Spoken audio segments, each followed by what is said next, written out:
Thank you so much, Jim and Don and Speakers Pathway Coalition. I think that this is phenomenal to share these gifts with the world that is hurting. My name again is Edie DeVilbiss. I am currently a children's home chaplain, but I have a background in 911 emergency communications. Let me tell you a short story. It was probably about 89. I was working. I went to work on a summer afternoon. I'd been teaching my daughter how to ride a bicycle and got to work running late, put on my headset and plugged in, and almost immediately got a 911 call of a woman screaming.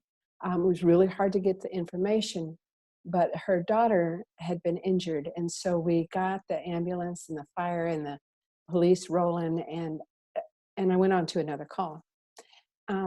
Later that day, the officer who had gone in, gone to the call, came in and he told us that the call had been a little girl who had been hit on a bicycle. She had an accident with a car. And oh my goodness, it hit my heart so hard because I'd just been teaching my daughter to ride a bicycle.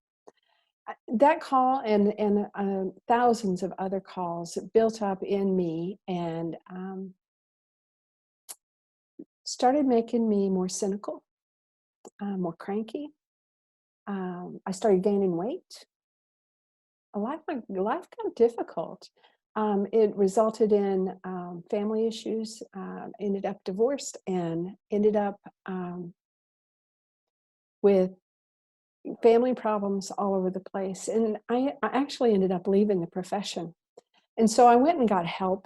And I learned that the things that would have kept me from getting so out of kilter were things I could have been doing, but I just didn't think I had the time. So it's taking care of your body, mind, and spirit. We know how to take care of our body, right? Eat right, exercise, get good sleep, hydrate. These are all interrelated.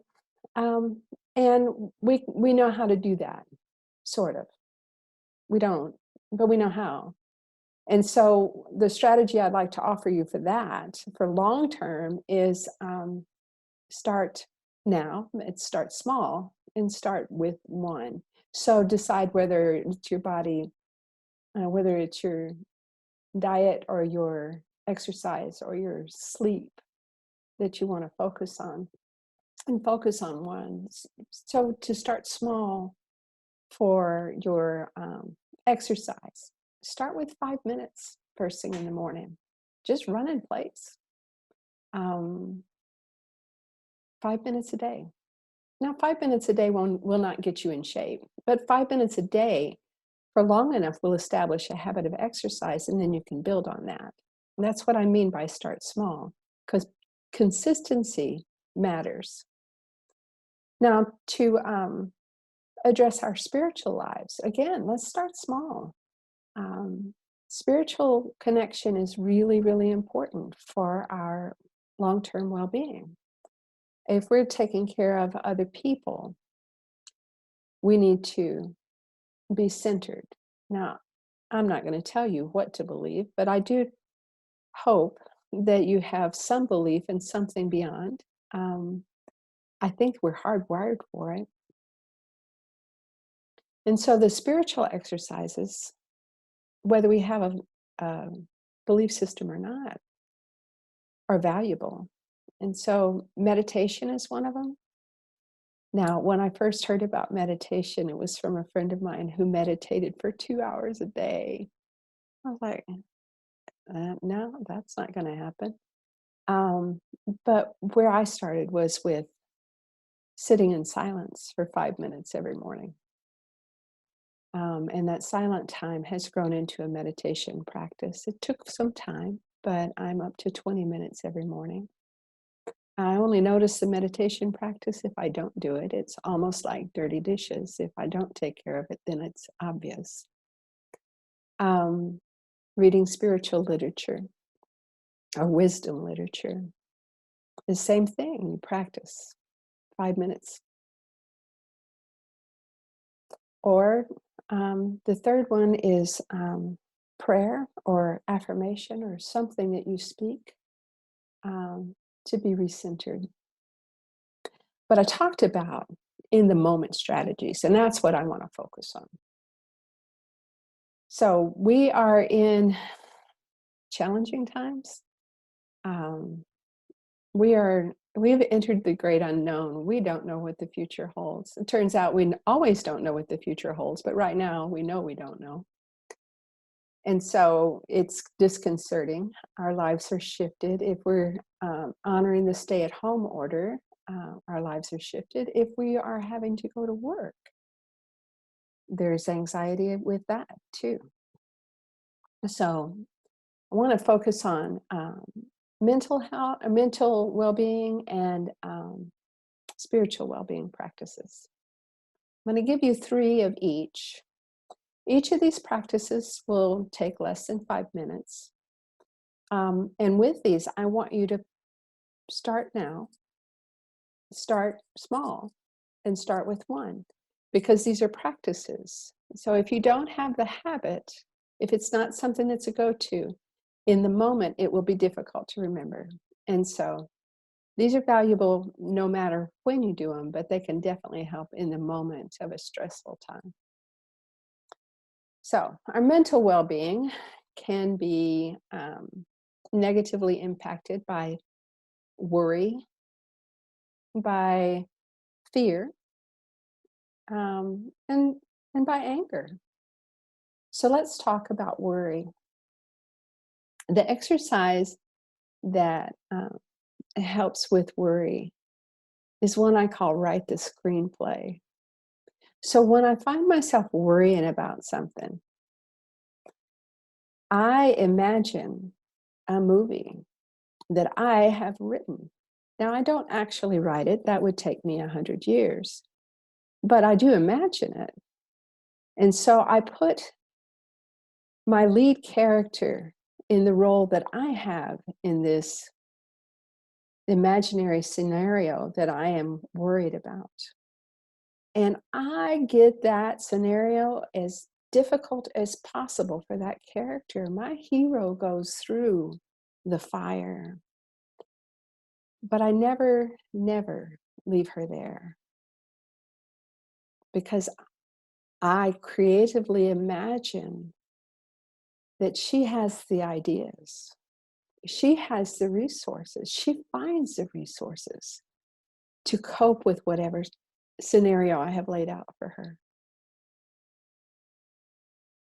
In doing so, what happens is that I develop the belief that if the worst that could happen happens, then I have the creativity and I have the resources, or I can get the resources that I need to cope with it. So write the screenplay. For fear, I've developed this exercise that I just love. It's called create confetti. And so when I find myself afraid, which is just a little different than worry, I write down all the things that I'm fearful about. When someone in my family is ill and I am fearful, I write that down. When financial issues loom and I am fearful, I write that down. And then I take crayons and color the sheet, although that's not a necessary step. I've done it without it. And I then, on this sheet of paper where I have all the things that I'm fearful of, I tear it up into tiny, tiny, tiny little pieces and I make confetti with it. And I can either burn the confetti or toss it in the air or keep it in a bowl. I love to create confetti. It helps me stay away from fear. The third one, anger. Anger's hard. Anger can get us in confrontation with others, and anger can take over our entire system. And so it's very important to develop practices that help us manage our anger. So when you find yourself in a confrontation or when you find yourself enraged about something, I want you to practice asking yourself, how will my anger make this situation better? Because it probably won't.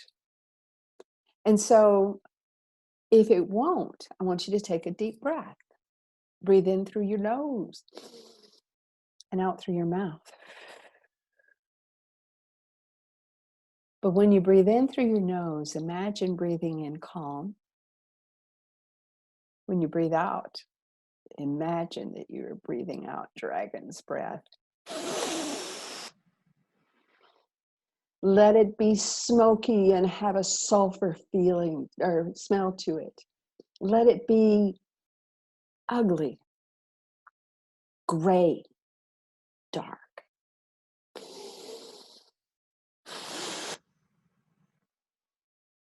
Now, if you're in a confrontation with someone, when you start doing that, it will likely shift their attention and change the dynamic of the conversation. But it also will help you feel more calm. So if you find yourself very angry, dragon's breath. So for mental well-being, the 3 exercises are write the screenplay, create confetti, and breathe dragon's breath. Start now. Start small. Start with 1. Now for our spiritual well-being, the 3 things that get in our way of being centered spiritually are our focus, when our spirits are down, and when we need to forgive somebody. So for our focus, I want us to focus on gratitude, and the exercise that I recommend for that is greatly grateful. And so with me, would you please imagine a time when you were so, so grateful. Something happened and you were so overwhelmed with gratitude. Maybe you walked out this morning and your flowers were in bloom. Maybe you got the perfect gift. Now I want you to feel that gratitude. Feel how it feels in your body.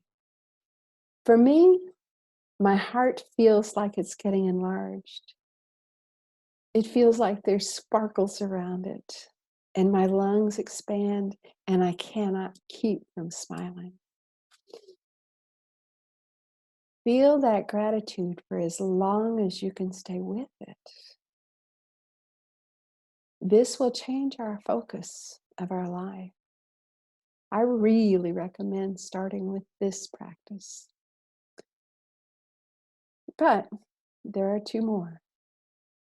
And so when our spirits are down, when things seem hopeless or we feel helpless, there is a great practice, because I believe that laughter is a spiritual practice.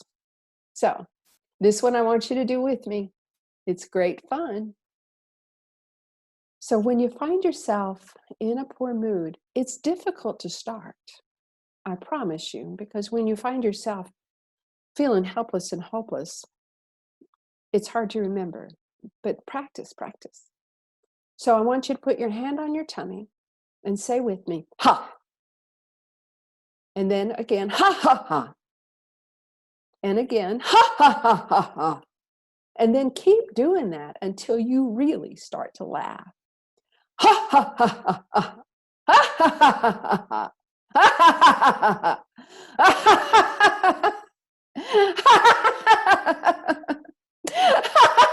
ha, ha. Feel how your mood lives.